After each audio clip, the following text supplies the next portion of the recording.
So at the end of the second day here in the High Arctic in Resolute Bay, second day of training. It's been a very tough day. I found it very hard. First day where we've really got a sense of the challenge ahead, and certainly not going to be easy. This morning was my first time on skis, out and about, trying to cross-country ski, dragging 60 kilos worth of kit. It's not just being on skis; it's being on ice rubble.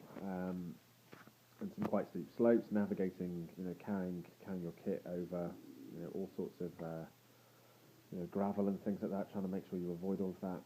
It's a very tough day. I found it very hard. I'm certainly not the best skier in the world, I found out, and it's going to take a bit of time to get used to that. And certainly when we're out there, at minus 35 degrees, falling over isn't ideal. It's a really, really big challenge getting back up again, and trying to pick the polk up and dust yourself down and make sure your hands don't get too cold. So tough day. Learned a lot.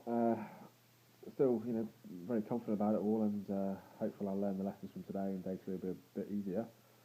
But under no illusions of how hard this is. It's back out in the tent in a few moments to spend another night at minus 35, maybe even colder tonight.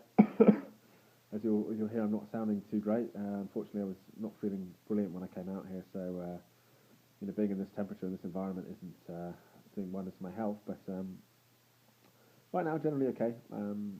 Reasonably relaxed about it, and obviously knew it's going to be very hard. And ironically, the one thing I'm having zero issue with whatsoever is the cold. I'm absolutely fine. I've not had any problems at all. My hands are perfectly warm, even with one pair of gloves. It's just the challenges of making it 620 kilometres north to the North Pole on skis.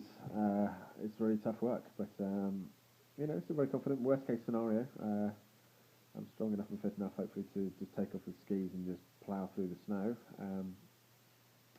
It's been done before, and I'd be very confident I can do that. So I'm not too worried about the skiing. It's just small things day to day, trying to make sure we don't get the masks completely frozen up, which is what happened to me today. So I always carry two masks and a pair of sunglasses so you can rotate them. So as soon as any moisture gets in your mask, you can swap it out. But you're desperately trying to avoid that happening because the challenge is when it's this cold, you can't have any skin exposed. So if you do have skin exposed and all the moisture gets up into your goggles and it freezes, it really is a nightmare because you literally become blind. And in this environment, stopping, taking off your goggles, swapping them out, changing them is really, really difficult to deal with. So few techniques. I've been cutting holes in my face mask, trying to get the moisture out. I've adapted my windsuit so I can have a much better protection around my head. So this is really what these first few days are about. Trying to test different things and seeing what's working, seeing what's not, and hopefully we'll get to a stage where everything's fully working. And as soon as we start the race, we'll be I'll be good to go and confident and start making speedy headway to the North Pole. So I'll update in a couple of days when we're done and ready to go.